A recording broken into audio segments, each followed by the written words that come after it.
Hello everybody, welcome back to the channel. I appreciate your time. Thank you for watching. Well, Massachusetts, we're going to try again. This time we're going to try it legally to fight our Attorney General and take back our rights, the Second Amendment.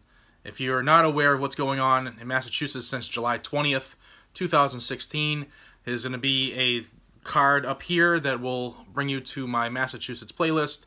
You can watch a couple videos about Attorney General Maura Healey and her tyrannical wrath that has ensued since she decided to change the law and how it's interpreted overnight without the legislature, without seeking advice from the people or anything. So enough on that, but there are two bills that have been submitted that look to negate what she has done and put us back to what was normal July 19th. Yes, there is room for improvement as far as the normal was for July 19th, but I guess any attempt of improvement is better than what we're going through at the moment.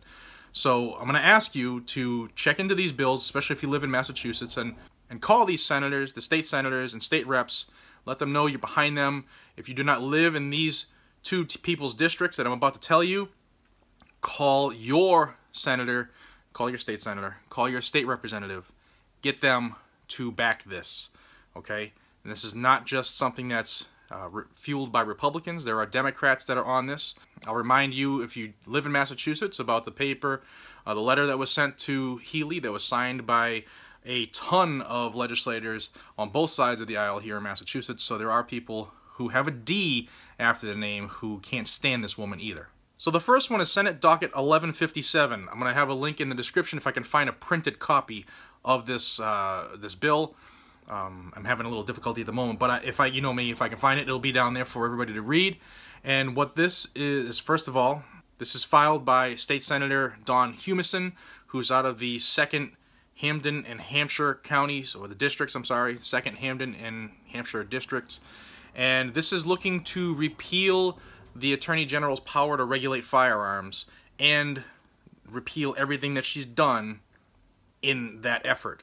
So this would immediately, if it is approved, would take us back to July 19th, 2016, and basically strips the power from her to do what she did.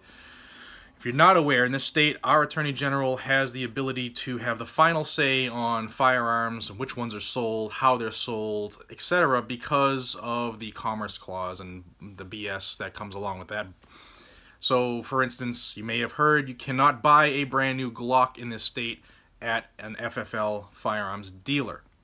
You can still get them. There are legal ways to buy them, but you can't just go to the store and buy a Glock. And she's looking to do all kinds of other things with other weapons, such as the 50 caliber or the 50 BMG. She's trying to outlaw that, as well as anything that will shoot that round, you know, because they're almost 6 inches, and she doesn't like anything that's 6 inches. And the second one is Senate Docket 1889. It was filed by State Senator Ann Goby.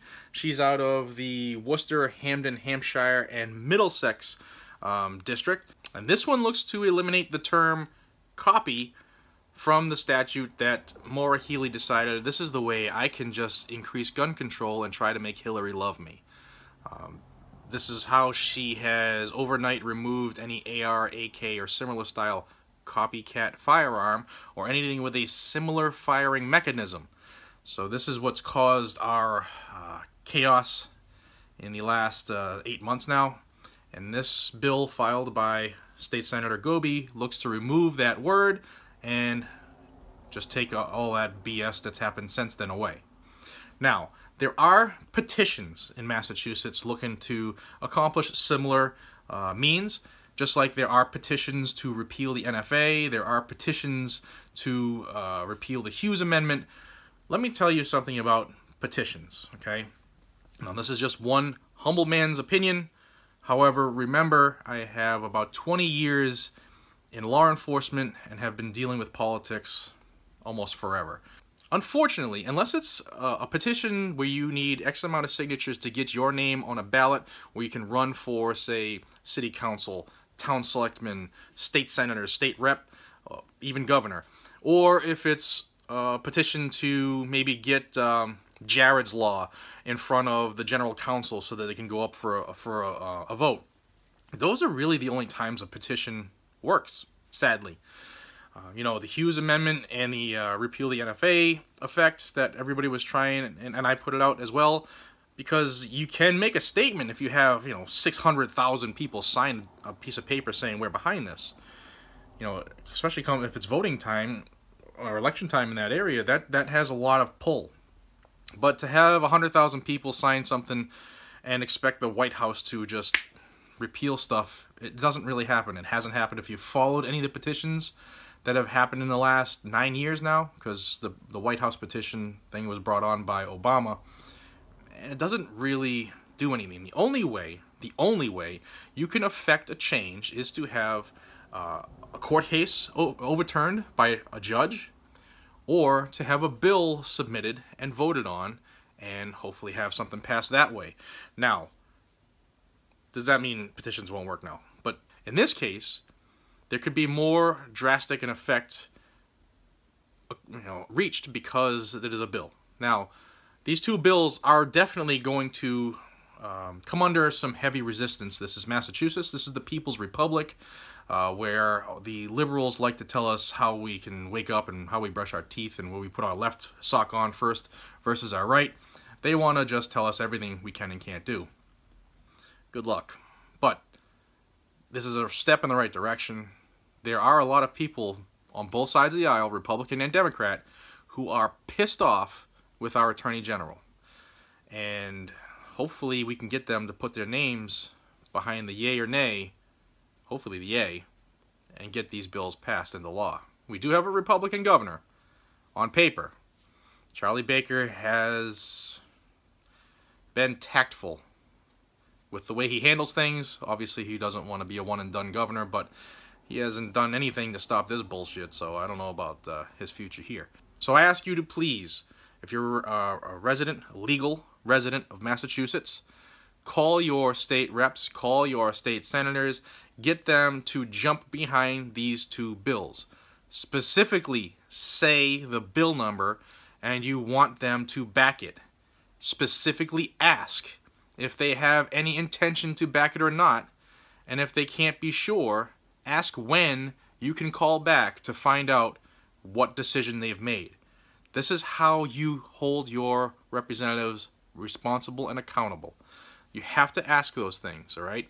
So for instance, I would call, and my reps already know, but I'm going to call them again anyway, and say, sir, I want you to back Senate document, let's pick the first one, Senate document 1157. It looks to take away the Attorney General's power to just broadly regulate firearms in this state, and it's going to repeal what she has done on July 20th and since then as far as infringing our Second Amendment. Can I count on you to support this and sign on to this bill? You're going to get an answer. Whether you're talking to your rep or one of their people, one of their aides, you still ask the same thing. Can I count on the representatives backing? They're going to say, yes, he's behind it, she's behind it. No, they don't stand for it. And then you, if it's a no, you tell them that they're your representative, they're there to represent you and your views, and you're not happy with them, and however else you want to tell them that you're pissed off and you don't agree.